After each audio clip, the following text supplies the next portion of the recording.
이건 사야 돼. 사야 된다고. 안녕하세요. 역TV입니다. 오늘은 마냥 웃을 수 없는 이야기, 대한민국 현대사의 폭풍을 그대로 얻어맞은 한 남자의 인생을 살펴보겠습니다. 일제강점기가 거의 끝나가던 무렵인 1945년 8월 1일 일본군으로 입대한 인물인 이재섭 씨가 있습니다. 그는 북만주 일본군에 입대해 이후 곧장 소련군이 일본과의 불가침 조약을 깨고 공격해 들어왔죠.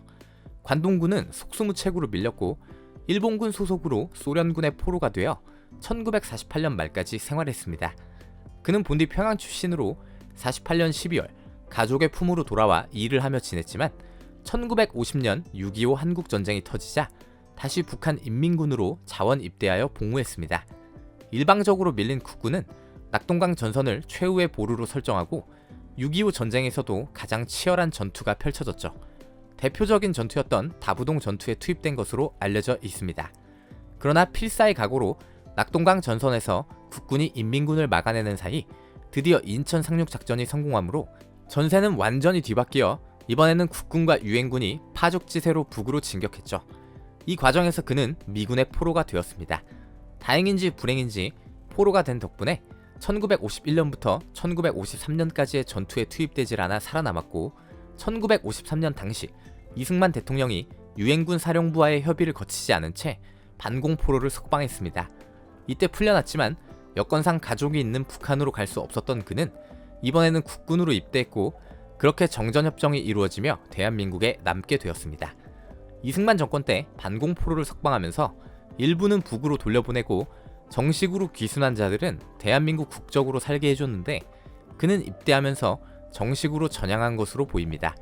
즉 차라리 어떻게든 가족들 품으로 돌아가고자 했으면 이 당시 북으로 갔어야 했는데 정전협정이 이루어지고 완전히 남과 북이 갈라서면서 그는 생이별을 해야 했죠. 그는 대한민국 현대사, 그야말로 혼돈의 카오스를 그대로 보여주는 케이스로 무려 일본군, 북한 인민군, 대한민국 국군 모두에 복무하고 실제 전투에 투입되었으면서도 살아남은 남자입니다. 조선으로 치면 임진왜란, 정유재란, 정묘호란, 병자호란 모두를 다 겪은 최악의 세대와 비슷하다 볼 수 있을 것 같습니다. 문제는 일본군, 인민군, 국군을 모두 거친 남자가 그렇게 희귀하지 않습니다. 상당히 많습니다.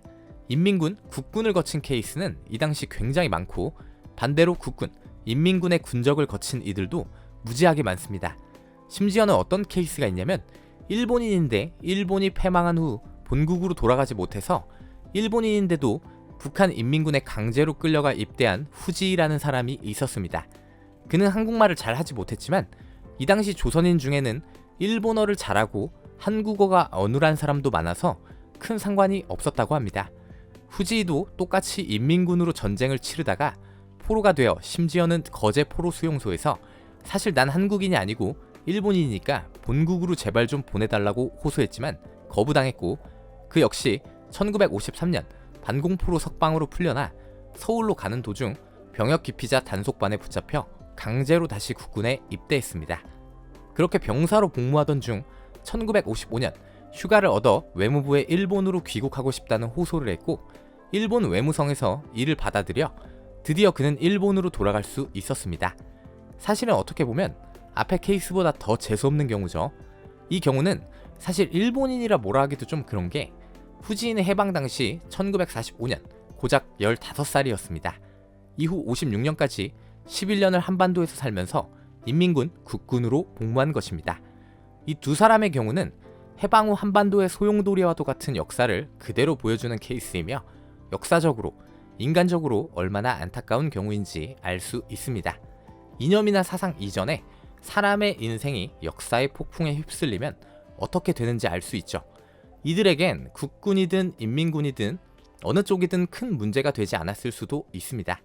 대한민국의 넘치는 자유의 공기를 위해 싸운 국군 용사들과 우리를 위해 싸운 세계 각국의 용사분들에게 존중과 경의를 표해야겠지만 한 번쯤은 전쟁이라는 인간의 폭력행위에서 철저하게 인생이 망가진 이들을 생각해 보아도 좋지 않을까요? 감사합니다.